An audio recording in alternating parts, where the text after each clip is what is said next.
Bismillahirrahmanirrahim. Assalamualaikum warahmatullahi wabarakatuh. Salam sejahtera untuk kita semua. Sehat selalu. Gimana kabarnya? Semoga selalu dalam keadaan sehat walafiat ya. Kita ketemu lagi nih. Pembahasan berikutnya di sesi 14 uji hipotesis. Nah, ini untuk yang parametrik ya. Nah, seperti biasa, sebelum kita mulai kita doa dulu ya. Bismillahirrahmanirrahim. Kita berdoa sesuai keyakinan masing-masing. Mudah-mudahan selalu dalam lindungan Allah Subhanahu wa taala. Mudahkan dalam setiap urusan dan selalu dalam bimbingan. Berdoa selesai. Oke, baik, kita lanjut. Kita masuk di sesi 14 yaitu uji hipotesis. Nah, apa sih itu uji hipotesis? Yaitu adalah dugaan atau jawaban sementara terhadap permasalahan penelitian yang berfungsi sebagai panduan untuk mendapatkan jawaban pasti melalui penyelidikan. Dalam penelitian, penggunaan hipotesis tidak bersifat wajib. Hal ini bergantung pada keterbukaan masalah dan tujuan penelitian tersebut. Jadi, eh, ketika kita menghipotesakan ini, itu berasal dari rumusan masalah yang kita buat. Jadi, rumusan masalah atau pertanyaan penelitian. Nah, dalam penelitian kuantitatif yang berdasarkan data, itu biasanya ada uji hipotesisnya. Jadi, kita membuat hipotesa, ya kan? Tapi kalau dalam apa, perumusan masalah atau penelitian kualitatif itu tidak ada hipotesanya, tapi ada apa itu namanya ya? Sebentar, sebentar. Pro, kok saya jadi lupa sih? Sebentar.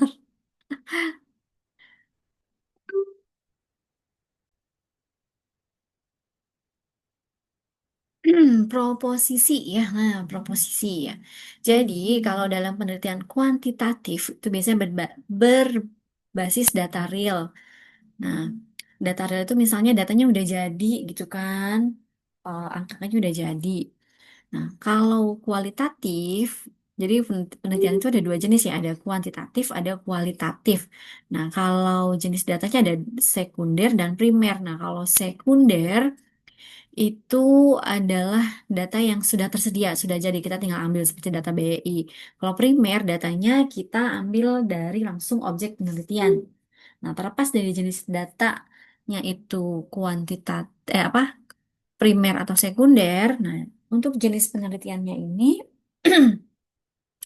ada yang namanya kuantitatif dan kualitatif, yang mana perbedaannya ini terlihat satu yang pertama dari judul tentunya, yang kedua bukan dari judul, maksudnya dari apa target target data yang akan kita himpun.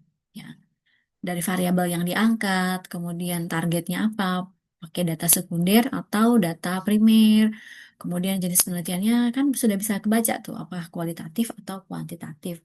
Nah, kalau kuantitatif dia ada hipotesis, tapi kalau kualitatif dia pakainya proposisi.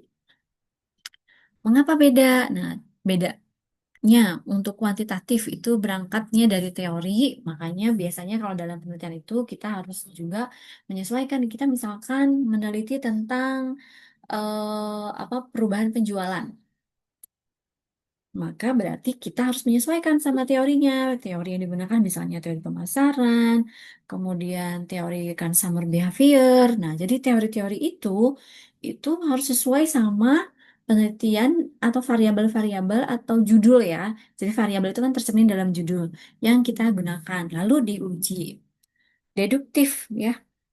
Jadi dari luas eh, ke secara meluas. Jadi kalau deduktif induktif itu ditarik dari perspektif yang sempit ke yang luas atau sebaliknya dari deduktif perspektif yang luas ke perspektif yang lebih spesifik gitu.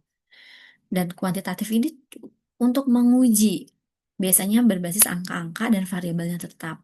Tapi kalau kualitatif, nah, walaupun ada yang kualitatif dikuantifikasi ya, pada akhirnya memang kualitatif juga rata-rata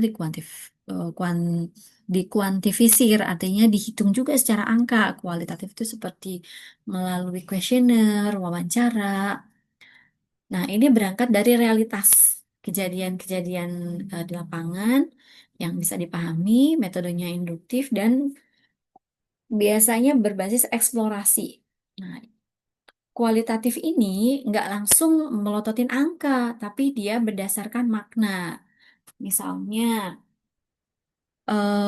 apa ya, kualitatif ini persepsi pelanggan terhadap suatu merek. Nah, itu kualitatif karena kan harus harus ada pertanyaan-pertanyaan yang mengungkap kalau pelanggan memutuskan membeli maknanya apa, kalau pelanggan menolak berarti maknanya apa. Dan konsepnya dia lebih fleksibel. Kalau pada kuantitatif dia tetap ya. Jadi kalau hipotesis itu tadi digunakan pada penelitian kuantitatif. Hipotesis ini adalah dugaan hubungan antar variabel yang akan diuji dengan statistik. Kalau proposisi ini untuk kualitatif, yaitu dugaan konseptual sementara yang akan diperdalam, bukan diuji. Jadi dia mengeksplorasi.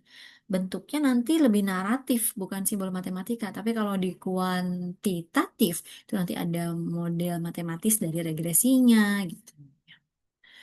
Kemudian, sebentar.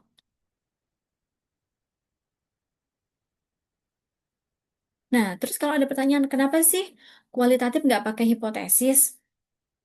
Karena kualitatif belum tahu polanya dari awal.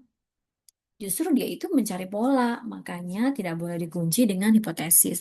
Karena hipotesis itu kan nanti akan terkunci ya jawabannya apakah diterima atau ditolak, gitu kan? Hipotesis ini adalah dugaan sementara. Misalnya penelitian tentang kemarin itu yang kita bahas di kelas pengaruh biaya promosi terhadap volume penjualan.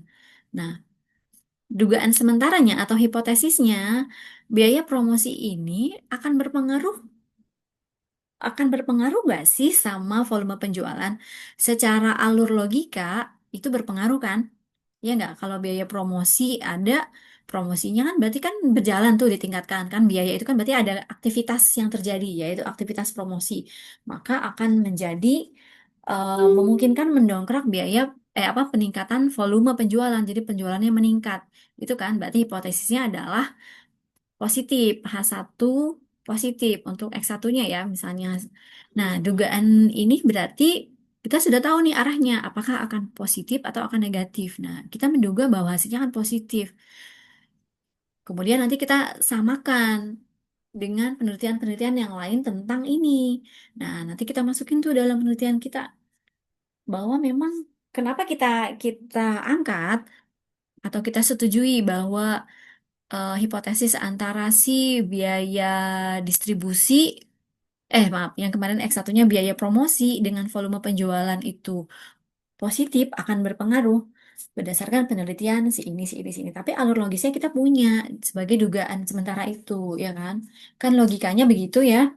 Walaupun mungkin nanti setelah diuji ternyata nih, oh ada pengaruhnya, tapi pengaruhnya cuma berapa persen. Nah, kita tuh bisa jelaskan seperti yang kemarin saya singgung di kelas ya.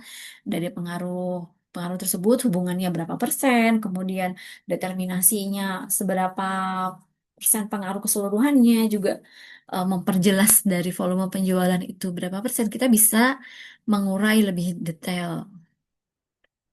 Nah, terus bagaimana kalau hasilnya ternyata tidak berpengaruh, sementara dugaan kita berpengaruh, berarti hipotesisnya ditolak gitu ya.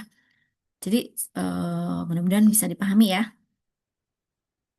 tentang hipotesis ini. Jadi siapa sih yang buat? Kita sendiri yang menentukan apakah itu hipotesisnya akan diterima atau ditolak. Jadi kita membuat dulu dugaan kerangka dasarnya. Apakah dia akan diterima? Kalau hipotesisnya kita diterima, tapi ternyata hasil pengujian ditolak, berarti nanti kita akan nyatakan bahwa hipotesis tersebut ditolak. Itu ya. Dan dugaan ini juga tidak terlepas pada alur logis dari pemahaman kita tentang sesuatu kejadian. Masuk akal nggak sih? Emang iya gitu kan? Memang iya biaya promosi atau biaya distribusi itu akan mempengaruhi volume penjualan. Tuh ya. Kemudian proses pengujian hipotesis eh, Inti dari pengujian hipotesis adalah menguji kredibilitas H0, bukan menguji H1 secara langsung. Jika data sampel konsisten dengan prediksi, maka H0 diterima dan secara otomatis H1 ditolak. Jika hasil eksperimen berbeda dengan prediksi, maka H0 ditolak dan secara otomatis H1 diterima. Kemudian ada hubungan populasi antar sampel. Kesalahan dalam uji hipotesis itu ada jenis kesalahan satu dan jenis kesalahan 2. Meskipun peneliti telah melakukan pengujian tentang kredibilitas H0 melalui langkah panjang dan teliti, tapi masih mengandung kemungkinan terjadi kesalahan karena kesalahan mengambil keputusan tadi ya, yang belum tepat. Nah, saya perbesar ya. Kesalahan tipe satu adalah suatu tindakan menolak H0, padahal H0 sebenarnya benar. Dengan kata lain, menolak hal yang sebenarnya benar. Contohnya nih, secara logika biaya promosi itu sangat mungkin untuk bisa meningkatkan potensi penjualan. Namanya udah ada promosi, tapi kita malah membuat dugaan bahwa apa itu negatif, tidak tidak tidak tidak berpengaruh untuk menciptakan volume penjualan. Nah, berarti kan harusnya benar malah kita tolak. Nah, itu kan kesalahan jenis satu. Nah, kesalahan jenis dua adalah satu tindakan menerima H0, padahal H0 sebenarnya salah. Nah, ini sebaliknya. Harusnya H0-nya itu salah, malah diterima ya, sebaliknya. Oke, kita lanjut. Kita ambil inti-intinya aja ya. Nanti materinya bisa dibaca. Kalian sudah lihat juga kan? Sudah diterima juga. Langkah-langkah uji hipotesis. Yang pertama, susun hipotesis. Menentukan hipotesis nol dan hipotesis alternatifnya. Kemudian menentukan parameter, yaitu taraf nyatanya, alfa dan ukuran sampel. Memilih statistik uji yang sesuai. Berdasarkan distribusi datanya. Kemudian menentukan daerah kritis. Batas wilayah daerah penolakan H0, membuat perhitungan statistiknya, apakah ke variabel standar Z atau T, dan pengambilan keputusan. Nah, kemudian konsep signifikansi, beda nyata. Nah, kemarin tuh ada yang bertanya ya, jenis pengujian, kita ke jenis pengujian dulu. Berdasarkan arahnya itu ada one tail test, satu arah. Nilai kritis ini berada pada salah satu dua arah. Jadi kalau tadi di sesi sebelumnya itu kita ada gambar kurva yang seperti lonceng, ya kan, seperti ini. Nah, ini nggak kayak lonceng ya, susah nih gambar loncengnya, seolah-olah deh. Nah, one tail itu satu sisi ya, di salah satu sisinya di sebelah sini. Kalau dua arah berarti sisi kiri sama sisi kanan. Ini adalah rata-ratanya nilai tengah ya, Z-score-nya. Jadi nilai kritisnya ada di salah satu sisi. Kalau dua arah itu di dua sisi. Ini adalah daerah penolakan dan penerimaan HO-nya. Berikutnya, mungkin nanti lebih jelas kalau sudah lihat kurva ya. Konsep signifikansi atau beda nyata. Inti dari pengujian ini adalah melihat apakah perbedaan antara hasil observasi dan nilai teoritis disebabkan oleh kebetulan atau karena hipotesisnya yang salah. Beda nyata atau significant difference. Jika perbedaan terlalu besar dan tidak mungkin disebabkan oleh faktor kebetulan, maka hipotesis ditolak. Jadi tingkat signifikansi ini adalah tingkat kepercayaan atau batas errornya. Jika alfanya adalah, jadi kalau untuk ilmu sosial itu ada di rentang 5%, 10%. Tapi dalam pengujian hipotesis itu biasanya, kalau kita perhatikan jurnal-jurnal itu dia ngasih bintang satu, bintang 2, bintang 3. Biasanya bintang satu itu, walau kembali lagi kepada peneliti ya, ada juga yang menerapkan sebaliknya. Bintang satu itu signifikansi pada 10%. Bintang 2 itu 5%. Bintang 3 itu 1%. Jadi tingkat errornya kecil gitu kan. Tingkat kepercayaannya besar. Nah, tapi biasanya untuk ilmu sosial itu nggak nyampe mendekati sekali ya. Maksudnya kalau yang harus 99% itu kan ilmu eksak ya. Tapi kalau ilmu sosial itu ya di rentang itu. Kembali lagi, apa ya? Kalau kita menjelaskan hasilnya nanti di rentang, kan hasil statistik kan nanti menunjukkan ada capaian di 1%, 5%, sama 10%. Nah, kita jabarkan lagi karena itu berarti penelitiannya lebih menganalisis lebih mendalam. Jadi nggak hanya ngomongin yang 5% aja. Kenapa bisa terjadi di yang 10%? Apa yang terjadi tuh di 1%? Tuh. Ya, ini ya. Ini Z-score-nya, ini daerah penolakan dan penerimaan HO. Ya, ini adalah dua sisi ya. Dua sisi, sisi kiri dan sisi kanan. Tadi yang two tail, ini yang one tail. Nah, kemudian hubungan antara A, B, dan C. Dalam kegiatan penelitian, penguji umumnya harus menentukan terlebih dahulu besarnya kesalahan jenis satu karena kesalahannya tidak dapat ini dapat dikuasai. Kemudian bila N sudah ditentukan, barulah diatur pengujian yang sifatnya memperkecil kesalahan jenis dua. Bila N sudah tertentu besarnya, kesalahan jenis 2 akan berangsur kurang selama jenis satu berangsur naik dan begitu sebaliknya. Mungkin akan lebih mudah dipahami nanti kalau sudah mempelajari latihan soalnya. Nah, kita nanti akan masuk ya uji hipotesis distribusi Bonnier Poisson tadi sudah, kemudian ada statistika T-student juga, yaitu untuk jumlah sampel yang berkategori sedikit. Nah, di dalam T-student ini kurva normalnya yang ini ya, sedangkan kurva T itu dia titik-titiknya lebih, apa ya, jaraknya lebih besar. Sedangkan kurva normal dia ini jadi putus-putus kalau kurva T. Oke, kita lanjut ke ini aja, langsung ke pembahasan supaya lebih masuk ya. Konsep dasar dari hipotesis, apa sih hipotesis? Hipotesis adalah dugaan sementara, tadi sudah disinggung, yaitu pernyataan dugaan yang belum pasti benar, sehingga harus diuji dengan data. Dalam penelitian dan statistik, hipotesis selalu dinyatakan sebelum melihat data. Nah, tapi ada alur logisnya ya.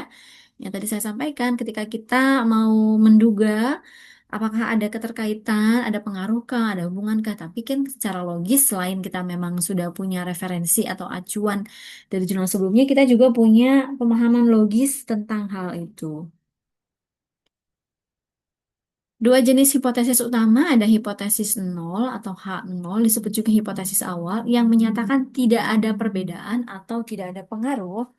Ini akan diuji dan berpotensi ditolak. Jadi kalau H0 itu artinya tidak ada. Kemudian H0 rata-rata laba, contoh ya, H0 menyatakan bahwa rata-rata laba perusahaan sama dengan 100 juta. Berarti tidak ada perbedaan atau tidak ada pengaruh. Contoh lainnya adalah sistem baru tidak meningkatkan efisiensi.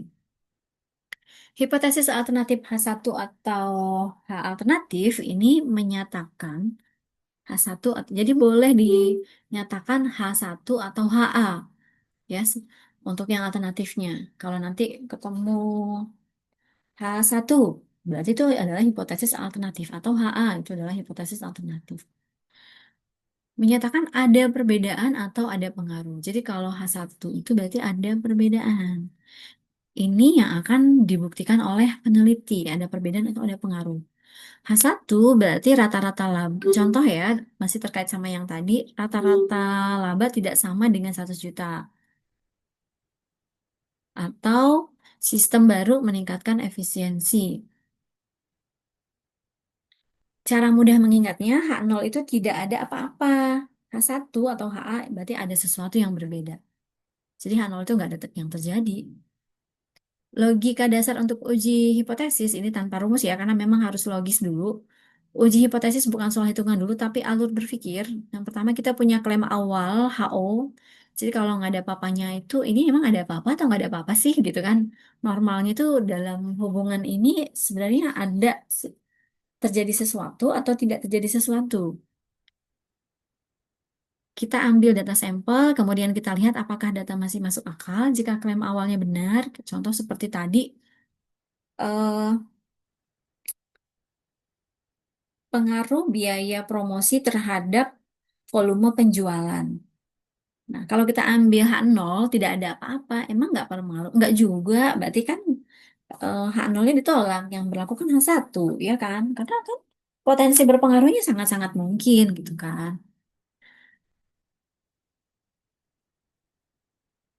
Analogi sederhananya gini, nah ini kan analogi sederhana dari contoh kasus mahasiswa ya. Kelas ini rata-rata nilainya 80, tapi dari data mahasiswa rata-ratanya 60. Maka klaim dosennya diragukan atau bisa ditolak. Tapi lebih sederhananya, lebih mudahnya memahami kita nyambung sama contoh kita di kelas kemarin ya, tentang biaya promosi dan volume penjualan. Perumusan hipotesis statistik untuk diuji perbedaan dua rata-rata atau dua kelompok. Ini H0 di mana mu 1 itu sama dengan mu 2. Jadi, untuk hipotesis nol ya. Artinya rata-rata populasi kelompok 1 sama rata-rata populasi kelompok 2 itu sama. Atau arti lainnya tidak ada perbedaan yang signifikan antara dua kelompok ini, Mi 1 dan Mi 2. Jadi secara statistik, kelompok 1 sama kelompok 2 tidak berbeda. Kalau misalnya sedang menganalisis dua grup ya. Contohnya dalam konteks akuntansi, rata-rata laba UMKM yang mendapat pelatihan sama dengan rata-rata laba UMKM yang tidak mendapat pelatihan. Berarti sama aja dong. Rata-rata nilai ujian mahasiswa kelas A sama dengan kelas B. Jadi hipotesis nol selalu diasumsikan benar terlebih dahulu, lalu diuji dengan data. Berikutnya adalah ketika hipotesis alternatif, H, mu 1 itu tidak sama dengan mu 2. Nah, ini baru hipotesis alternatif. Jadi, ketika dianggap sama, masih hipotesis nol, H0, hipotesis awal. Tapi ketika sudah mulai diukur tidak sama, pasti beda, ada perbedaan, ada sesuatu yang berubah. Rata-rata populasi kelompok 1 tidak sama dengan rata-rata populasi kelompok 2. Nah, jadi tanda tidak sama ini menunjukkan adanya dua arah, yaitu eh, mu 1, ya kan? Mungkin bisa jadi lebih besar atau lebih kecil dari mu 2, kelompok 1 sama kelompok 2. Ini populasi ya. Kemudian, kapan hipotesis ini digunakan? Pada uji T2 sampel, uji Mann-Whitney, ketika non-parametrik ya, sekarang kita lagi di parametrik. Uji Wilcoxon, uji Z, dua rata-rata, jika datanya numerik dan ingin membandingkan dua kelompok. Kesimpulan hasil ujinya bagaimana? Jika H0 ditolak, berarti H1 diterima dong. Berarti ada perbedaan, karena tadi awalnya kan nggak ada apa-apa. Tapi jika H0 gagal ditolak, maka tidak ada cukup bukti untuk menyatakan bahwa ada perbedaan. Tuh ya. Jadi ringkasnya, sederhananya ketika dinotasikan dengan sama dengan H0 berarti tidak ada perbedaan. Tapi kalau H1 itu tidak sama dengan, berarti ada perbedaan. Nah, berikutnya untuk tingkat signifikansi alfa, batas toleransi kesalahan. Apakah itu alfa? Alfa adalah batas risiko kesalahan yang diizinkan saat mengambil keputusan. Berarti kalau alfanya 5%, berarti tingkat kepercayaannya 95%. Saya percaya sama si A, saya udah berteman lama, tapi tingkat kepercayaan saya cuma 10%. Parah banget. Parah banget kan kalau tingkat kepercayaan 10%. Berarti errornya 90%. Kan nggak mungkin juga gitu ya. Paham nggak maksudnya ya? Paham ya? Jadi tingkat kepercayaan itu besarnya keyakinan kita. Sedangkan tingkat signifikansi adalah batas toleransi errornya atau kesalahannya. Mungkin nggak sih menyimpang? Kan nggak mungkin sempurna juga. Kesempurnaan hanya milik Tuhan yang Maha Esa. Yang milik Tuhan semesta. Jadi artinya apa? Penelitian tersebut kalau misalkan alfanya 5%, siap salah maksimal 5% saat menolak saat nol. Jadi tingkat signifikansi ini akan jadi batas signifikansi juga. Dalam akuntansi, kita tidak ingin dong terlalu ceroboh. Ya memang dalam penelitian ya, bukan hanya dalam akuntansi, tapi juga tidak terlalu ragu. Artinya, ada keseimbangan antar batas kepercayaan dan batas kewajaran dari kesalahan. Tadi sudah disinggung ya, kesalahan dalam uji hipotesis ada tipe 1, ada tipe 2. Nah, sekarang mungkin kita lebih ke contohnya aja. Auditor menyatakan laporan tidak wajar nih. Padahal sebenarnya laporannya wajar. Kemudian pada H2 misalnya tidak mendeteksi kesalahan yang sebenarnya ada. Nah, contoh laporannya sebenarnya bermasalah, tapi auditor bilang nggak ada masalah, berarti auditornya yang belum kompeten. Kemudian arah pengujian hipotesis. Menguji perbedaan kedua arah ini lebih besar atau lebih kecil. Jadi apakah laba berbeda dari 100 juta? Dua arah tadi ya, lebih besar atau lebih kecil dua arah, berarti kalau tadi digambarkan yang kurvanya seimbang kiri dan kanan. Ada dua ya, sudut daerah penolakannya. Kemudian satu arah ini menguji satu arah saja, mau yang kiri atau yang kanan.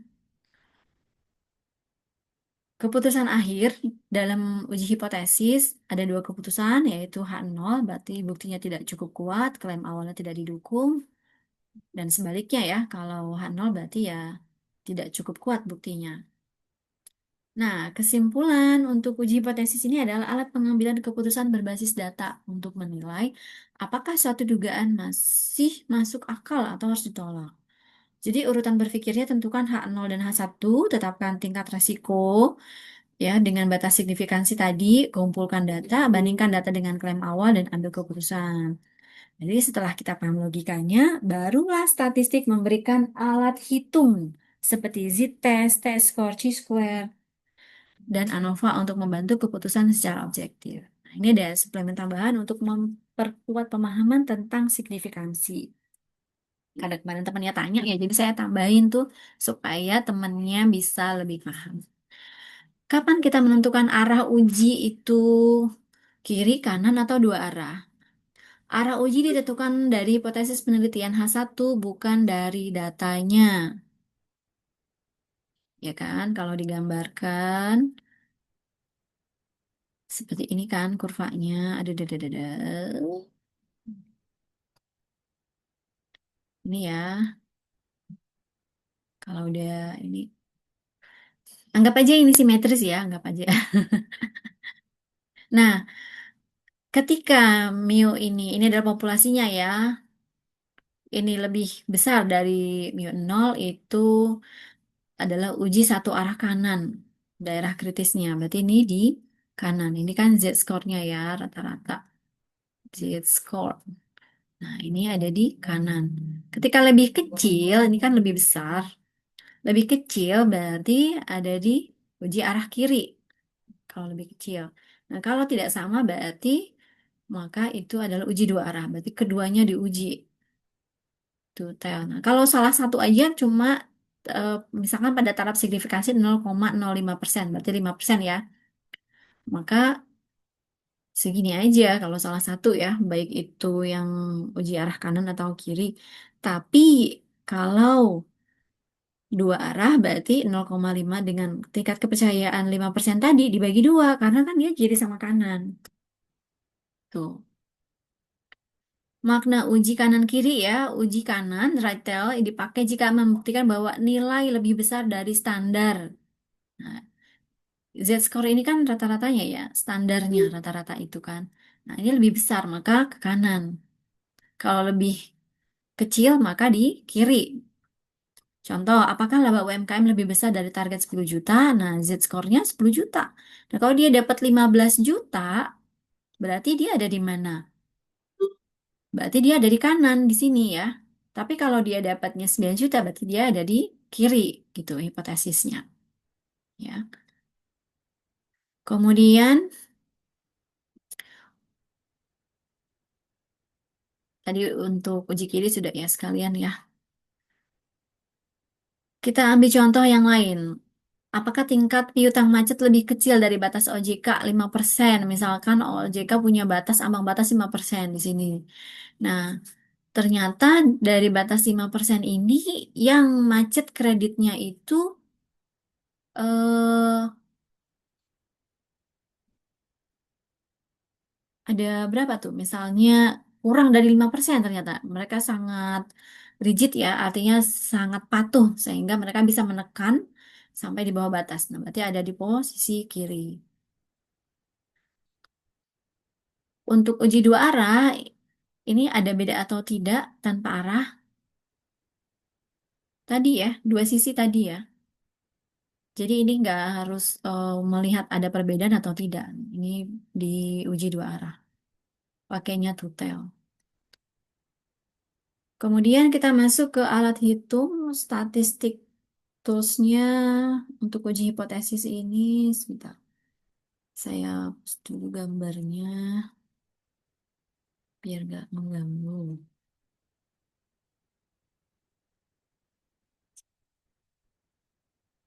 Alat hitung atau statistical test apa test tools itu adalah Z-test kalau jadi salah baca, T-test, Chi-square dan ANOVA. Yang pertama adalah Z-test. Z-test adalah alat uji statistik untuk menguji rata-rata atau proporsi. Ukuran sampelnya besar, lebih dari 30.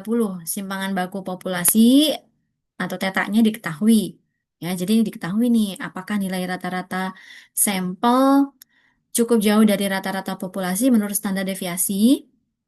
Z menunjukkan berapa jarak rata-rata sampel dari data-data populasi dalam satuan simpangan baku. Contoh, rata-rata nasional nilai ujian akuntansi 70. Nah, populasinya itu 10 ternyata.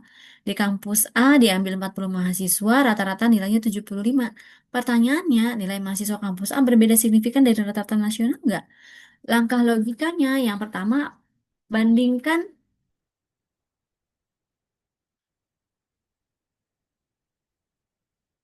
bentar.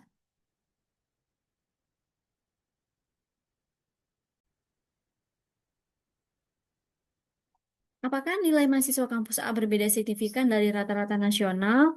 Nah, langkah logisnya yang pertama bandingkan dulu tadi 75 dengan 70. Lihat sih berapa jauh perbedaannya terhadap theta.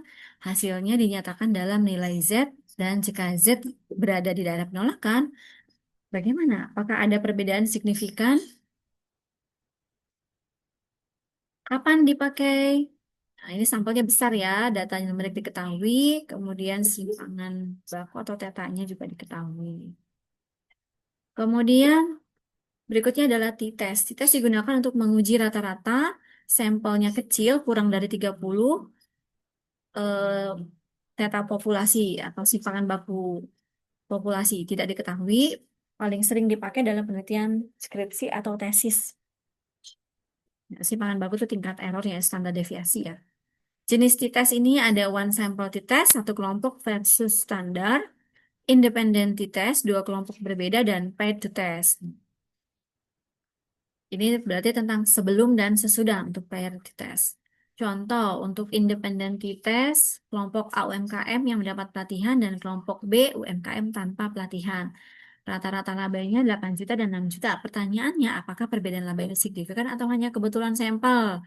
Nah, maka t-test akan menjawab perbedaan ini cukup besar secara statistik atau tidak. Kapan dipakainya? Ketika sampelnya kecil, datanya numerik, dan dua kelompok.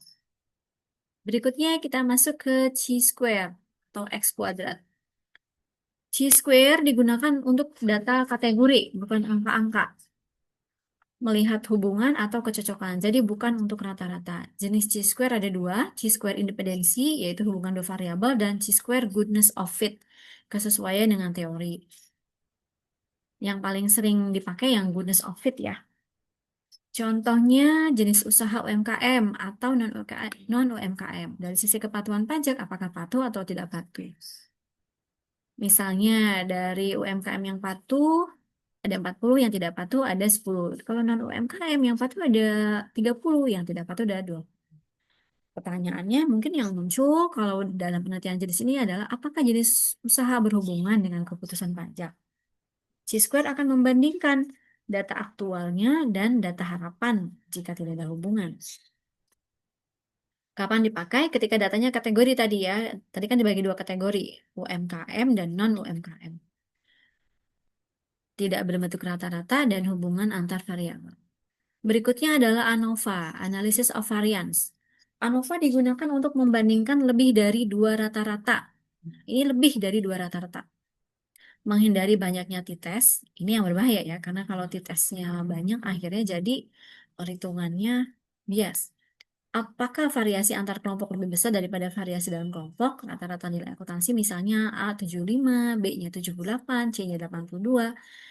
ini akan memunculkan pertanyaan, apakah ketiga kelas ini berbeda secara signifikan? Nah, ANOVA menjawab, jika signifikan, minimal ada satu kelas yang berbeda. Dilanjutkan dengan uji postolik bisa Turki atau Bonferroni. Ini mungkin kita nggak bahas ke sini ya. Ini tambahan wawasan saja. Kapan digunakan? Lebih dari tiga kelompok, lebih dari dua kelompok sebenarnya ya, data numerik, data variabel. Lebih kalau masih dua masih bisa ya betul. Lebih dari tiga karena kalau masih dua masih pakai yang tadi ya. Kita pakai apa tadi? Square ya. Ringkasnya GTS ini digunakan untuk rata-rata atau proporsi datanya numerik kelompoknya 1 sampai 2, t-test juga numerik rata-rata 1 sampai 2, chi-square ini lebih dari 2, dan menguji hubungan ANOVA itu rata-rata juga numerik ini lebih dari 3. Jadi supaya kita bisa menentukan alat uji kita, oh kita ternyata kategorinya ada 3, berarti kita nggak bisa pakai chi-square. Karena chi-square kan x kuadrat ya, berarti kan dia ngitungnya eh, standar minimalnya 3, berarti lebih dari 2. Berarti 2 ke atas baru, karena kan x kuadrat ya. Kemudian untuk GTS ya sampelnya besar, standarnya diketahui. Kalau t-test itu sampelnya kecil, harus dibandingkan rata-ratanya. Misalnya di bawah 30, bisa 5 ya. Chi-square kategori dan hubungan ANOVA banyak kelompok satu uji. Tambahan lagi catatan dalam untuk suplemen kita nih. Melakukan banyak t-test secara terpisah yang tadi yang saya bilang biasanya akan memperbesar risiko kesalahan. Nah, ini yang paling potensinya berbahaya. Mengambil keputusan tipe error 1. Artinya bahaya di sini adalah bahaya bukan salah hitung, tapi semakin besar peluang kita menyimpulkan ada perbedaan padahal sebenarnya tidak ada. Ini akan memberikan kesalahan pengambilan keputusan. Dampaknya pasti besar ya, udah salah ambil keputusan. Misalnya ada 3 kelompok nilai mahasiswa A, B, C. Nilai pakai t-test yang harus kita bandingkan A versus B, B versus C, B versus C. Jadi total 3 t-test, setiap t-test punya risiko alfa 5%. Nah, yang kedua adalah risiko salah menumpuk. Nah, ini masalahnya. Jadi kesalahannya akumulatif. Karena banyak mahasiswa kan berpikir, kan tiap uji alfa itu 5%, berarti aman. Ini keliru. Secara logika probabilitas peluangnya tidak salah dalam satu uji 95%. Peluang tidak salah dalam 3 uji itu berarti 0,95 pangkat 3, berarti 0,857. Maka peluang minimal satu kesalahan, satu dikurang 0,857 adalah 14,3%. Artinya, tanpa sadar risiko salah naik dari 5% jadi 14,3%. Jadi, seperti itu ya. Semakin banyak kelompok akan semakin berbahaya. Contoh lain, jika ada kelompok 5, perbandingannya sama dengan 10 untuk t-testnya. Peluang salahnya bisa lebih dari 40% ya di penilaian. Berikutnya adalah solusi ANOVA.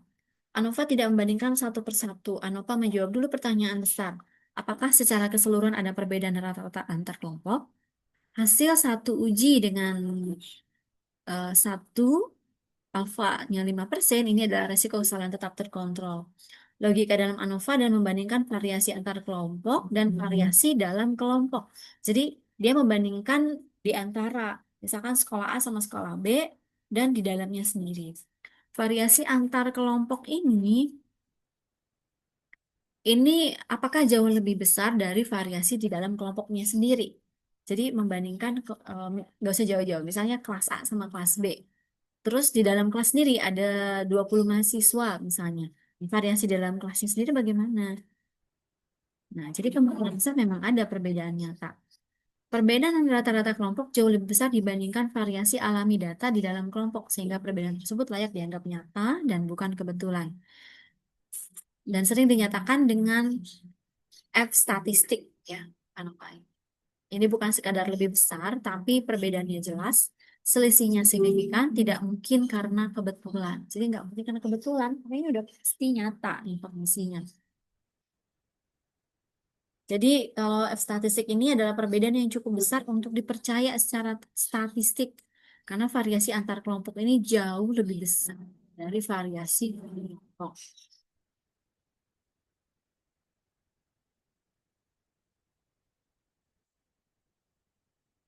Kalau diterjemahkan ke bahasa sederhana ya, maksudnya bahasa Indonesia tuh ke bahasa sederhana, bahasa yang mudah-mudahan mudah dipahami. Kelompok-kelompok itu memang benar-benar berbeda satu sama lain, bukan hanya terlihat berbeda datanya, berisik atau muncul. Jadi bukan cuman karena berbeda itu datanya banyak bermunculan, tapi memang variasi di dalamnya juga apa tidak terdistribusi normal. Maksudnya datanya kelihatan gitu, muncul, tidak rata-rata. Contoh lagi, nilai ujian kelas A 70, 71, kelas B-nya 80, 81, kelas C 90, 91. Di dalam kelas nilainya rapat. Bukan nilai lagi rapat ya, maksudnya rapat gitu. Apa rigid. Berarti menunjukkan variasinya kecil. Karena dari 70 ke 71 berdekatan sekali kan. Antar kelas itu jauh berbeda. Dari 70 rentang ke 80 ke 90. Kesimpulannya perbedaan nilai ini benar-benar. Nah, kemudian kasus dua, variasi antar itu mendekati ya, atau kira-kira sama, atau hampir sama dengan variasi dalam. Ini untuk kenapa tidak signifikan. A-nya 70, 80, 75, 72, 78, 74 kelas B, 71, 79, 76 di dalam kelas. Hampir sama, hampir ya menyebar, tapi tidak sama ya, hanya hampir. Nilainya menyebar antar kelas. Kelihatan kan? Rata-ratanya mirip, kesimpulannya kelihatannya beda, tapi sebenarnya tidak cukup tuh. Nah, hubungannya dengan statistik F, ANOVA menghitung F itu adalah variasi antar kelompok dibagi variasi dalam kelompok. Maknanya adalah F itu jauh lebih besar dari satu. Maka ANOVA-nya signifikan, kalau kecil maka tidak signifikan. Artinya perbedaan rata-rata antar kelompok jauh lebih besar dibandingkan variasi alami data di dalam kelompok sehingga perbedaan tersebut layak dianggap nyata, bukan kebetulan. Nah, uji F tadi ya. Jika perbedaan antar kelas jauh lebih besar daripada variasi nilai di dalam kelas, berarti memang kelas-kelas itu berbeda. Untuk konteks metodologi penelitian, hasil ANOVA ini kalau dinyatakan, jadi dua pernyataan ini bisa digunakan sebagai contoh untuk pernyataan dalam bab 4 pembahasan ya, interpretasi. Kalau secara metodologis, hasil ANOVA signifikan menunjukkan bahwa variasi antar kelompok secara substansial melebihi variasi dalam kelompok. Kita perlu ingatkan lagi bahwa tanda seperti ini jauh lebih besar bukan simbol hitung tapi simbol makna. Artinya perbedaan cukup kuat untuk dapat dipercaya. Dan ANOVA ini adalah alat untuk menilai kekuatan perbedaan. Ya. Jadi kalau F-nya besar, maka ANOVA-nya signifikan. Kalau F-nya kecil, tidak signifikan. Lalu kalau ANOVA-nya sudah signifikan, kenapa masih uji lanjut? ANOVA hanya bilang ada perbedaan, belum tahu di kelompok mana. Maka digunakan post-hoc tag seperti Turki, Tunis, Chevy. Nah, post-hoc ini sudah mengoreksi risiko kesalahan tidak seperti tes biasa. Tapi itu udah tingkat berikutnya ya, nanti bisa dibaca di rujukan-rujukan lain di buku statistik terbaru mungkin sudah ada. Catatan, jika kita bandingkan banyak kelompok dengan banyak t-test, kita sedang memperbesar peluang salah tanpa sadar. ANOVA dibuat untuk menjawab pertanyaan besar dengan satu uji, sehingga resiko kesalahan tetap terkendali. Kesimpulan, tadi pendekatan banyak tes itu akan memperbesar resiko kesalahan ya. ANOVA itu justru akan mengontrol kesalahan tersebut. Jadi ANOVA ini bukan soal kemudahan hitung, tapi soal etika statistik untuk mengendalikan risiko salah kesimpulan. Sekarang kita masuk ke latihan soal nomor 11. Sebuah sampel sebesar 64 dipilih dari populasi hasil pembuatan bola.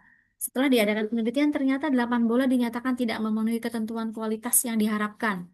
Berdasarkan hasil sampel di atas, dapat kita percaya bahwa lebih dari 10% hasil pembuatan bola di atas sebetulnya tidak dapat memenuhi ketentuan kualitas seperti yang diharapkan. Dengan taraf nyata adalah 0,05. Nampaknya.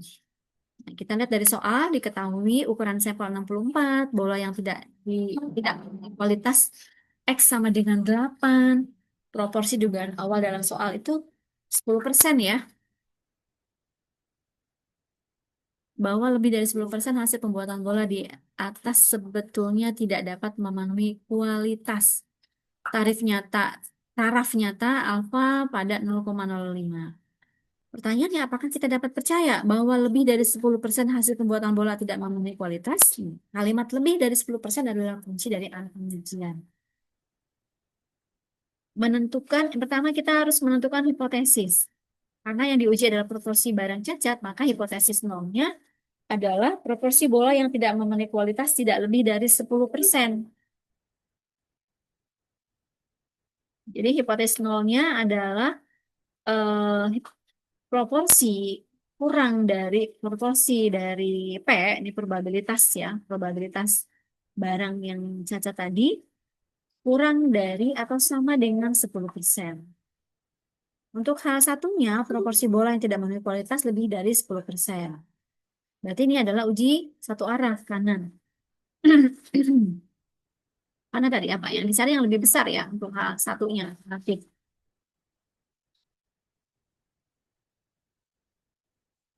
Kemudian menghitung proporsi sampel. Proporsi cacat berdasarkan data sampel, ini petopi ya, adalah X per N, maka didapat 0,125, artinya dari sampel 12,25% ini adalah bola cacat, maka dugaan awal hanya 10%. Nah, pertanyaannya sekarang, apakah selisih ini cukup besar secara statistik atau hanya kebetulan? Nah, dugaan awal hanya 10%, tapi dari sampel ternyata ada 12,5% hasilnya. Nah, berikutnya adalah menentukan statistik uji Z. Karena sampel cukup besar, maka menguji proporsi. Ini rumusnya ya, proporsi. Maka didapat Z-skornya adalah 0,67. Kemudian tentukan Z-skornya karena ujinya satu arah tadi pada alfa 0,05, nilai Z tabel dari 1,645. Nanti bisa cari juga ya Z tabel sama Z tabel. Dan membandingkan Z hitung dengan Z tabel. Nah, hasil Z hitungnya tadi ada 0,67 ya Z-skornya, Z tabelnya dibandingkan dengan taraf signifikansi itu 0,05. Ternyata hasilnya adalah 0,67 lebih kecil dari 1,645. Artinya apa? Z hitung itu lebih kecil daripada Z tabel. Karena Z hitung lebih kecil dari Z tabel, maka gagal menolak H0. Karena memang tadi benar ya, data setelah diolah itu tingkat barang cacat itu ada sebesar 12,5% kan. Nah, kan kita harus memastikan itu tuh kebetulan hitungnya pas atau emang benar-benar terjadi. Nah, kita harus memastikan dari hasil Z-score ya kawan bahwa itu memang benar, ya kan. Tapi belum cukup kuat untuk menolaknya. Pada taraf nyata 5% tidak terdapat bukti yang cukup untuk menyatakan bahwa lebih dari 10% hasil pembuatan bola tidak memenuhi ketentuan kualitas. Walaupun dari sampel terlihat, atau dengan kata lain ya, terlihat 12,5% bola cacat, secara statistik jumlah tersebut belum cukup kuat untuk menyimpulkan bahwa proporsi cacat di populasi benar-benar melebihi 10%. Jadi dari sampel 8 dan 64 bola cacat 12,5, dugaan awal maksimal 10%, uji statistik menunjukkan selisihnya tidak signifikan. Kesimpulannya belum bisa dipercaya bahwa cacat itu lebih dari 10%. Nah, kita buat kurva uji hipotesisnya. Dengan sampelnya 64 tadi ya. Dengan informasi awalnya kita masukin lagi. Ini berarti uji satu arah ke kanan. Ujinya diulang singkat ya. Statistik uji hasil sebelumnya itu dapat 0,125. Nilai Z itu 0,67. Z tabelnya itu adalah 1,645. Kita lihat di gambar kurva distribusi normal untuk uji satu arahnya. Dari sisi kanan ini ya. Dari sisi kanan. Coba diperhatikan kurvanya. Makna kurva ini ya, kurva lonceng ini menunjukkan semua kemungkinan nilai Z ya.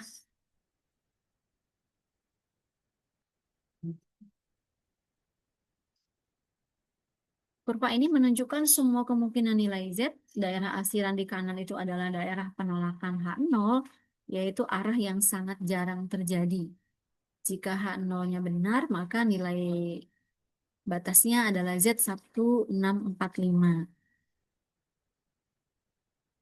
Nah, diperhatikan baik-baik. Yes. Z. Sekarang kita lihat nilai Z dari data kita, yaitu 0,67, karena 0,67 masih berada di daerah tengah kurva. bukan di daerah penolakan, maka kita tidak menolak nol, ya kan? Ini masih ada di sini karena kan nilai Z itu kan di sini ya rentangnya. Ini masih ada di daerah ini, berarti kita nggak menolaknya. Datanya masih wajar. Berarti tidak menolak H nol.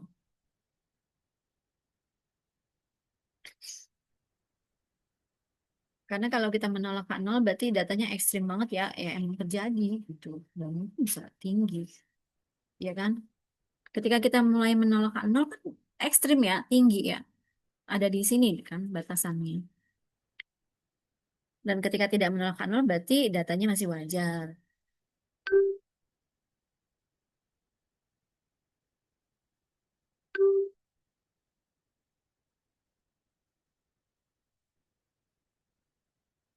Ya, cara baca kurvanya ini tadi. Makna kurva normal, kurva lonceng menunjukkan semua kemungkinan nilai Z, titik tengah Z-nya ada di nol, adalah kondisi paling wajar ya, ini standarnya ya, di nol. Kemudian semakin ke kanan atau ke kiri kejadiannya semakin jarang. Ya. Jadi kan berarti tinggi nih, ya kan banyak kejadiannya. Semakin ke kiri atau semakin ke kanan semakin jarang. Tapi di sini sudah banyak, cukup banyak terjadi. Statistik itu berbicara tentang seberapa jarang fluktuasi terjadi. Garis putus-putus di Z tabel 1,65 ini adalah batas keputusan. Mulai titik ini ke kanan adalah daerah penolakan H0, luas daerah arsiran alfa 0,5, 0,05% atau 5% ya 0,05. Kalau Z kita sampai melewati garis tadi sudah dijelaskan, artinya datanya sudah terlalu ekstrim untuk dianggap kebetulan. Nah, jadi kalau sudah ngelewatin garis batas ini kan udah tinggi sekali nih, udah sangat banyak berarti tinggi kan. Udah terlalu sering berarti udah melewati kebetulan. Kalau ini masih mungkin kebetulan. Jadi masih mungkin kebetulan. Mana tadi? Sampai di mana kita kan?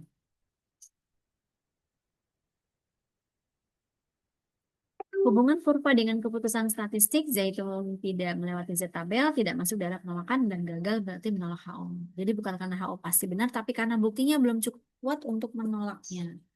Jadi bukan besar kecilnya angka, tapi posisinya di kurva, apakah ekstrim atau tidak. Menolak H0 tidak sama dengan salah. Kan? Tidak menolak H0 juga tidak sama dengan benar, tapi itu kebetulan atau enggak. Nah, kita kan harus tegas, apakah ini masih dianggap, oh masih wajar, atau nanti sudah masuk di potensi, oh ini udah nggak wajar.